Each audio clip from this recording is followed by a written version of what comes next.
पवन तनय संकट हरन मंगल मूर्ति रूप राम लखन सीता सहित हृदय बसौ सुर भूप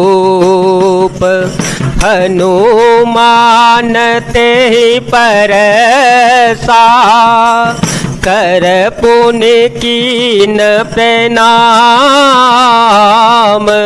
राम काजो कीने बिनु मोहि कहाँ विश्राम। हनुमान जी ने उसे हाथ से छू दिया, फिर प्रणाम करके कहा, भाई श्री रामचंद्र जी का काम किए बिना मुझे विश्राम कहाँ। जात पवन सुत देव देखा, जात पवन सुत देव देखा, जाने कहो बल बोध विशेषा, जाने कहो बल बोध विशेषा, सुरता नाम अहिन के माता, पठये आए कहीं ते बाता, आजो सुर है मोहि दीन आहारा, सुनत वचन कह पवन कुमारा, राम काजो करे फिर में आवो, सीता कह सुध प्रभु हे सुनावो।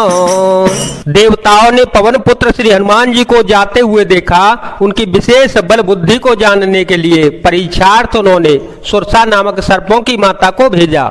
उसने आकर श्री हनुमान जी से यह बात कही, आज देवताओं ने मुझे भोजन दिया है। यह वचन सुनकर पवन कुमार श्री हनुमान जी ने कहा, श्री राम जी का कार्य करके मैं लौटाऊं और सीता जी की खबर प्रभु को सुना दूं। तब तब बदन पैठी हूँ आई, सत्य कहूँ मोए जान दे माए, कवने हो जतन दे नहीं जाना, ग्रस से न मोहे कहे ओ हनुमाना, जो जन भरते ही बदनु पसारा, कपतनु के न दो गुण बेसारा, सूर है जो जन मुख ते ही ठयो, तुरत पवन सुत बतिस भयो, तब मैं आकर तुम्हारे मुंह में घुस जाऊंगा, तुम मुझे खा लेना। हे माता, मैं सत्य कहता हूँ, अभी मुझे जाने दे। जब किसी भी उपाय से उसने जाने नहीं दिया, तब हनुमान जी ने कहा तो फिर मुझे खा न ले।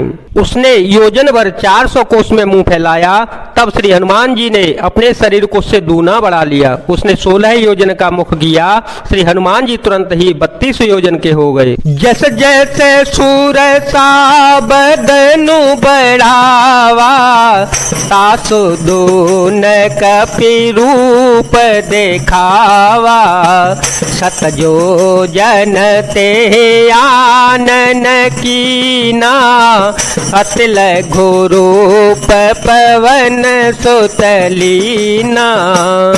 जैसे जैसे सुरसा मुख का विस्तार बढ़ाती गई, श्री हनुमान जी उसका दूना रूप दिखलाते गए।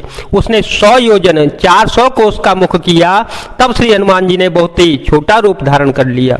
बदन पैठी पुनि बाहिर आवा, मांगा बेदाताए से रोनावा, मोहे सुरह जय लागी पठावा, बुद्ध बल मर मोतोर में पावा।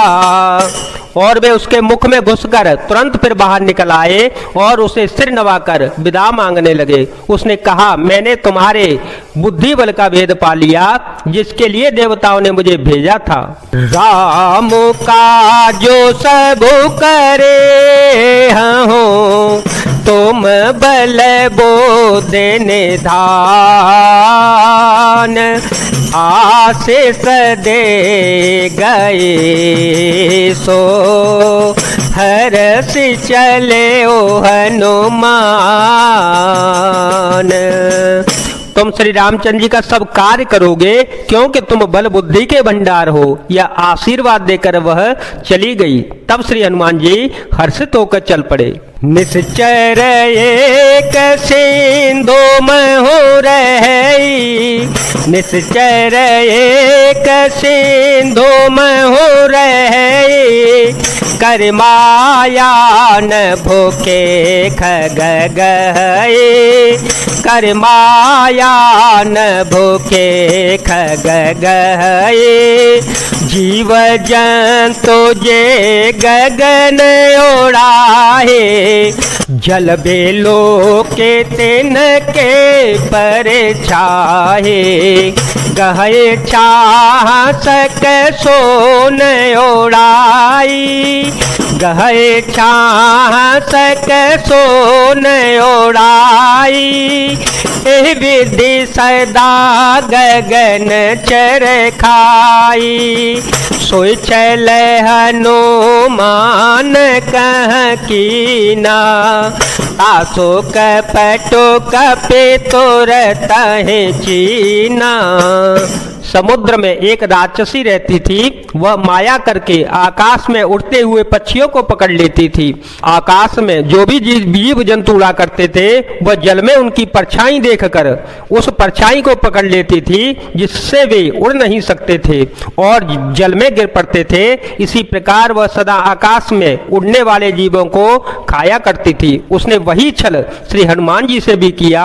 श्री हनुमान जी ने तुरंत ही उसका कपट पहचान लिया। ताहे मारी मारो सुत बीरा, ताहे मारी मारो सुत बीरा, बारे दे पार गय ओ मते धीरा, बारे दे पार गय ओ मते धीरा, कहाँ जाए देखी बन शोभा, गुंजत चंचरी कमदोलोबा, नाना तरो फल फूल सुहाए, खग मृग वृंद देखि मन भाए, चल विशाल देखिए कयागे, तापर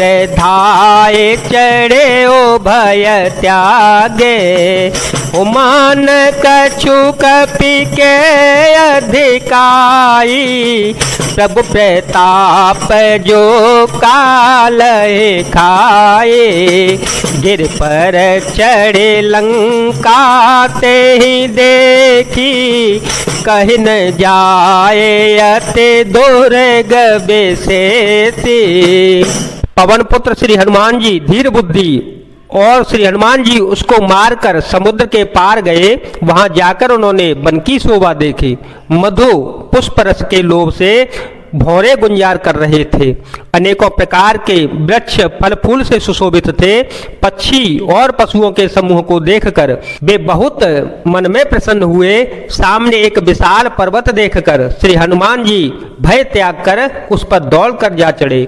शिव जी कहते हैं, हे उमा, इसमें बानर हनुमान जी की कुछ भी बड़ाई नहीं है। यह प्रभु का प्रताप है जो काल को भी खा जाता है।